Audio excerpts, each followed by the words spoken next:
یا ایھا الذین آمنوا، اے ایمان والو، اللہ کا پیغام مومنوں کے نام۔ الحمدللہ رب العالمین والصلاة والسلام علی سید المرسلین، اما بعد فاعوذ باللہ من الشیطان الرجیم، بسم اللہ الرحمن الرحیم۔ الصلاة والسلام علیک یا رسول اللہ وعلی آلک واصحابک یا حبیب اللہ، الصلاة والسلام علیک یا نبی اللہ وعلی آلک واصحابک یا نور اللہ۔ میٹھے میٹھے اسلامی بھائیوں اور مدنی چینل کے ناظرین، سلسلہ ہے اللہ کا پیغام مومنوں کے نام۔ الحمدللہ عز و جل، اس سلسلے میں ہم قرآن پاک کی ان آیات کی تلاوت سنتے ہیں کہ جس میں اللہ تبارک و تعالیٰ نے یا ایھا الذین آمنو، اے ایمان والو کہہ کر مومنوں سے خطاب فرمایا ہے، مجھ سے اور آپ سے بات کی ہے۔ آئیے توجہ کے ساتھ آج ہم کون سی آیت سننے جا رہے ہیں، تلاوت سنیں گے، ترجمہ سنیں گے، تفسیر قرآن سے چند مدنی پھول حاصل کریں گے۔ پارہ نمبر 3 ہے سورہ بقرہ، آیت نمبر 282، 282 نمبر آیت ہے، طویل آیت ہے، خوبصورت آیت ہے۔ آئیے اللہ کے کلام کی تلاوت سنتے ہیں۔ یا ایھا الذین آمنوا اذا تداینتم بدین الی اجل مسمی فاکتبوه، یا ایھا الذین آمنوا اذا تداینتم بدین الی اجل مسمی فاکتبوه، وَلْيَكْتُبْ بَيْنَكُمْ كَاتِبٌ بِالْعَدْلِ وَلَا يَأْبَ كَاتِبٌ أَن يَكْتُبَ كَمَا عَلَّمَهُ اللَّهُ فَلْيَكْتُبْ، وَلْيُمْلِلِ الَّذِي عَلَيْهِ الْحَقُّ وَلْيَتَّقِ اللَّهَ رَبَّهُ وَلَا يَبْخَسْ مِنْهُ شَيْئًا، فَإِنْ كَانَ الَّذِي عَلَيْهِ الْحَقُّ سَفِيهًا أَوْ ضَعِيفًا أَوْ لَا يَسْتَطِيعُ أَنْ يُمِلَّ هُوَ فَلْيُمْلِلْ وَلِيُّهُ بِالْعَدْلِ، وَاسْتَشْهِدُوا شَهِيدَيْنِ مِنْ رِجَالِكُمْ فَإِنْ لَمْ يَكُونَا رَجُلَيْنِ فَرَجُلٌ وَامْرَأَتَانِ مِمَّنْ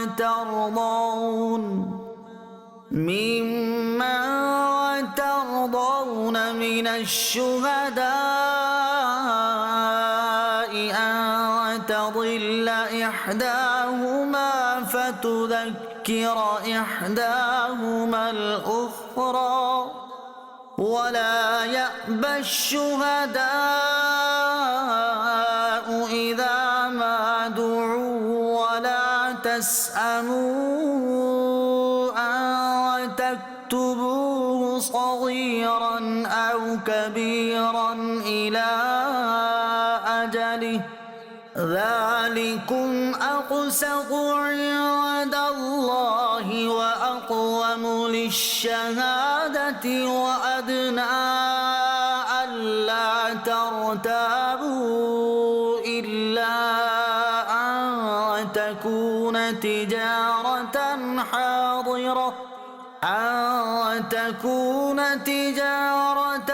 حَاضِرَةً تُدِيرُونَهَا بَيْنَكُمْ فَلَيْسَ عَلَيْكُمْ جُنَاحٌ أَلَّا تَكْتُبُوهَا، وَأَشْهِدُوا إِذَا تَبَايَعْتُمْ وَلَا يُضَارَّ كَاتِبٌ وَلَا شَهِيدٌ، وَإِن تَفْعَلُوا فَإِنَّهُ فُسُوقٌ بكم واتقوا الله ويعلمكم الله والله بكل شيء عليم۔ اب آئیے اس مبارک آیت کا ترجمہ سنتے ہیں۔ ترجمہ کنز العرفان۔ اے ایمان والو، جب تم ایک مقرر مدت تک کسی قرض کا لین دین کرو تو اسے لکھ لیا کرو، اور تمہارے درمیان کسی لکھنے والے کو انصاف کے ساتھ معاہدہ لکھنا چاہیے، اور لکھنے والا لکھنے سے انکار نہ کرے، جیسا کہ اسے اللہ نے سکھایا ہے تو اسے لکھ دینا چاہیے، اور جس شخص پر حق لازم آتا ہے وہ لکھاتا جائے، اور اللہ سے ڈرے جو اس کا رب ہے، اور اس حق میں سے کچھ کمی نہ کرے۔ پھر جس پر حق آتا ہے اگر وہ بے عقل یا کمزور ہو یا لکھوا نہ سکتا ہو تو اس کا ولی انصاف کے ساتھ لکھوا دے، اور اپنے مردوں میں سے 2 گواہ بنا لو۔ پھر اگر 2 مرد نہ ہوں تو 1 مرد اور 2 عورتیں ان گواہوں میں سے منتخب کر لو جنہیں تم پسند کرو، تاکہ اگر ان میں سے ایک عورت بھولے تو دوسری اسے یاد دلا دے۔ اور جب گواہوں کو بلایا جائے تو وہ آنے سے انکار نہ کریں، اور قرض چھوٹا ہو یا بڑا اسے اس کی مدت تک لکھنے میں اکتاؤ نہیں۔ یہ اللہ کے نزدیک زیادہ انصاف کی بات ہے، اور اس میں گواہی خوب ٹھیک رہے گی، اور یہ اس سے قریب ہے کہ تم بعد میں شک میں نہ پڑو۔ ہر معاہدہ لکھا کرو، مگر یہ کہ کوئی ہاتھوں ہاتھ سودا ہو تو اس کے نہ لکھنے میں تم پر کوئی حرج نہیں، اور جب خرید و فروخت کرو تو گواہ بنا لیا کرو، یا نہ لکھنے والا کوئی نقصان پہنچائے اور نہ گواہ، اور اگر تم ایسا کرو گے تو یہ تمہاری نافرمانی ہوگی، اور اللہ سے ڈرو، اور اللہ تمہیں سکھاتا ہے، اور اللہ سب کچھ جانتا ہے۔ اس آیت مبارکہ کی کچھ تفسیر سنتے ہیں۔ تجارت اور باہمی لین دین کا اہم اصول، اذا تداینتم بدین الی اجل مسمی، تفسیر صراط الجنان میں ہے، جب تم ایک مقرر مدت تک کسی قرض کا لین دین کرو۔ اس آیت میں تجارت اور باہمی لین دین کے دین کا اہم اصول بیان کیا گیا ہے، اور مجموعی طور پر آیت میں کچھ احکام ذکر ہوئے ہیں، آئیے وہ سنتے ہیں۔ نمبر 1، جب ادھار کا کوئی معاملہ ہو، خواہ قرض کا لین دین ہو یا خرید و فروخت کا، رقم پہلے دی ہو اور مال بعد میں لینا ہے، یا مال ادھار پر دے دیا اور رقم بعد میں وصول کرنی ہے، یوں ہی دکان یا مکان کرایہ پر لیتے ہوئے ایڈوانس یا کرائے کا معاملہ ہو، اس طرح کی تمام صورتوں میں معاہدہ لکھ لینا چاہیے۔ یہ حکم واجب نہیں، لیکن اس پر عمل کرنا بہت سی تکالیف سے بچاتا ہے۔ ہمارے زمانے میں تو اس حکم پر عمل کرنا انتہائی اہم ہو چکا ہے، کیونکہ دوسروں کا مال دبا لینا، معاہدوں سے مکر جانا، اور کوئی ثبوت نہ ہونے کی صورت میں اصل رقم کے لازم ہونے سے انکار کرنا ہر طرف عام ہو چکا ہے۔ لہٰذا جو اپنی عافیت چاہتا ہے وہ اس حکم پر ضرور عمل کر لے، ورنہ بعد میں صرف پچھتانا ہی نصیب ہوگا۔ اسی لیے آیت کے درمیان میں فرمایا کہ اور قرض چھوٹا ہو یا بڑا اسے اس کی مدت تک لکھنے میں اکتاؤ نہیں۔ نمبر 2، معاہدہ انصاف کے ساتھ لکھنا چاہیے، کسی قسم کی کوئی کمی بیشی یا ہیرا پھیری نہ کی جائے۔ ان پڑھ آدمی کے ساتھ اس چیز کا زیادہ اندیشہ ہوتا ہے۔ نمبر 3، اگر کسی کو خود لکھنا نہیں آتا، بچہ ہے یا انتہائی بوڑھا یا نابینا وغیرہ، تو دوسرے سے لکھوا لے، اور جسے لکھنے کا کہا جائے اسے لکھنے سے انکار نہیں کرنا چاہیے، کیونکہ یہ لکھنا لوگوں کی مدد کرنا ہے، اور لکھنے والے کا اس میں کوئی نقصان بھی نہیں، تو مفت کا ثواب کیوں چھوڑے۔ نمبر 4، لکھنے میں یہ چاہیے کہ جس پر ادائیگی لازم آ رہی ہے وہ لکھے یا وہ لکھوائے۔ نمبر 5، لین دین کا معاہدہ لکھنے کے بعد اس پر گواہ بنا لینے چاہیے تاکہ بوقت ضرورت کام آئیں۔ گواہ 2 مرد یا 1 مرد اور 2 عورتیں ہونی چاہیے۔ نمبر 6، گزشتہ احکام قرض اور ادھار کے حوالے سے تھے۔ اگر ہاتھوں ہاتھ کا معاملہ ہے، یعنی رقم دی اور سودا لے لیا، تو اس میں لکھنے کی حاجت نہیں۔ جیسے عموماً دکانوں پر جا کر ہم رقم دے کر چیز خرید لیتے ہیں اور وہاں لکھا نہیں جاتا۔ ہاں، اپنے حساب کتاب کے لیے بل وغیرہ لینا مناسب ہے۔ یوں ہی کوئی چیز وارنٹی پر ہوتی ہے تو بل بنوایا جاتا ہے تاکہ بعد میں اسی کی بنیاد پر وارنٹی استعمال کی جا سکے۔ نمبر 7، آیت کے اس حصے وَأَشْهِدُوا إِذَا تَبَايَعْتُمْ، اس آیت میں خرید و فروخت کرتے ہوئے گواہ بنا لینے کا حکم ہے، اور یہ حکم مستحب ہے۔ گواہی کے احکام، یہاں آیت میں گواہ کا مسئلہ بھی بیان کیا گیا ہے، اس کی مناسبت سے گواہی کے چند احکام بھی سماعت کر لیجئے۔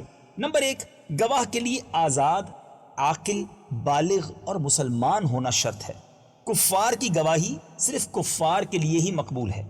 نمبر 2، تنہا عورتوں کی گواہی معتبر نہیں، خواہ 4 ہی کیوں نہ ہو، مگر وہ معاملات جن پر مرد مطلع نہیں ہو سکتے، جیسا کہ بچہ جننا اور عورتوں کے خاص معاملات، ان میں ایک عورت کی گواہی بھی مقبول ہے۔ نمبر 3، حدود و قصاص میں عورتوں کی گواہی بالکل معتبر نہیں، صرف مردوں کی شہادت ضروری ہے۔ اس کے سوا اور معاملات میں ایک مرد اور 2 عورتوں کی گواہی بھی مقبول ہے۔ گواہی دینا فرض اور چھپانا ناجائز ہے۔ اس آیت میں فرمایا گیا کہ جب گواہوں کو بلایا جائے تو وہ انکار نہ کرے۔ اس سے معلوم ہوا کہ گواہی دینا فرض ہے، لہٰذا جب مدعی گواہوں کو طلب کرے تو انہیں گواہی کا چھپانا جائز نہیں۔ یہ حکم حدود کے سوا اور معاملات میں ہے۔ حدود میں گواہ کو بتانے اور چھپانے دونوں کا اختیار ہے، بلکہ چھپانا افضل ہے۔ حضرت ابو ہریرہ رضی اللہ تعالی عنہ سے مروی ہے، حدیث پاک میں ہے، سرکار دو عالم صلی اللہ تعالی علیہ وسلم نے فرمایا، جو مسلمان کی پردہ پوشی کرے اللہ تبارک و تعالی دنیا اور آخرت میں اس کی پردہ پوشی فرمائے گا۔ لیکن چوری کے معاملے میں مال لینے کی گواہی دینا واجب ہے، تاکہ جس کا مال چوری کیا گیا ہے اس کا حق تلف نہ ہو۔ البتہ گواہ اتنی احتیاط کر سکتا ہے کہ چوری کا لفظ نہ کہے اور گواہی میں یہ کہنے پر اکتفا کرے کہ یہ مال فلاں شخص نے لیا۔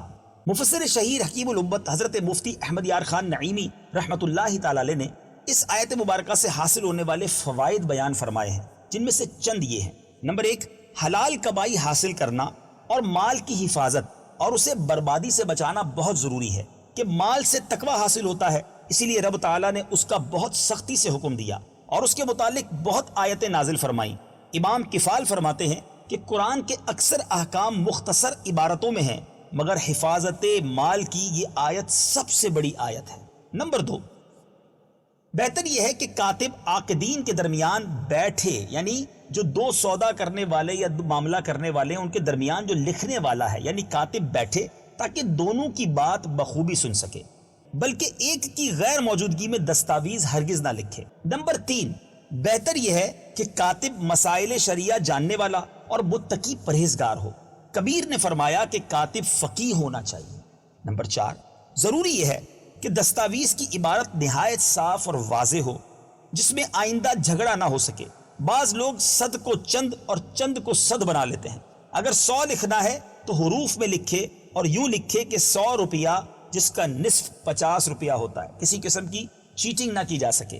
نمبر 5، ہر جھگڑے والا معاملہ لکھ لینا بہتر ہے، خواہ دین ہو یا نقد، قرض ہو یا نقد ہو۔ لہٰذا زمین وغیرہ کی بے نامہ جو ہے وہ لکھنا چاہیے، اگرچہ نقدی خریدی ہو، بلکہ رجسٹری بھی کرا دینی چاہیے۔ سبحان اللہ۔ میٹھے اسلامی بھائیوں، تفاسیر سے جو مدنی پھول میں نے پیش کرنے تھے، پڑھ کر جو سنانے تھے وہ میں نے سنا دیے۔ اب اس کے بارے میں کچھ مدنی پھول اور عرض کرتا ہوں، ذرا غور کیجیے کہ کتنا خوبصورت مذہب ہے ہمارا، کتنا پیارا دین ہے، کتنا کمپلیٹ ریلیجن ہے، کس معاملے پر ہماری رہنمائی کی جا رہی ہے۔ یہاں کاروبار کرنے والوں، قرض کا لین دین کرنے والوں، ایک دوسرے سے معاملات کرنے والوں کو کیسی شاندار رہنمائی ہمارا قرآن دے رہا ہے، کلام اللہ دے رہا ہے کہ لکھ لیا جائے، گواہ بنا لیا جائے۔ جو کاروباری لوگ مجھے سن رہے ہیں، بہت سارے ناظرین ایسے ہوں گے جن کے ساتھ واقعی واقعات ہوئے ہوں گے کہ کچھ دیا ہوگا، کچھ لیا ہوگا، اس کا لکھا نہیں ہوگا، اس کا کوئی ثبوت نہیں رکھا ہوگا اور بعد میں مشکل کا شکار ہوئے ہوں گے۔ ہمارا مذہب یہ چاہتا ہے، ہمارا قرآن یہ چاہتا ہے، ہمارے درمیان اختلاف نہ ہو، جھگڑا نہ ہو، کنفیوژن نہ ہو۔ تو اے کاش ہم قرآنی احکام پر اگر عمل کرنے والے بن جائیں تو زندگی بہت پرسکون گزر سکتی ہے۔ مدنی چینل دیکھتے رہیے، اگلے سلسلے اللہ کا پیغام مومنوں کے نام میں ایک اور آیت قرآنی لے کر حاضر ہوں گے اور اس کے مدنی پھول پیش کریں گے۔ صلو علی الحبیب صلی اللہ تعالی علی محمد صلی اللہ علیہ وسلم۔ یا ایہا الذین آمنوا، اے ایمان والو، اللہ کا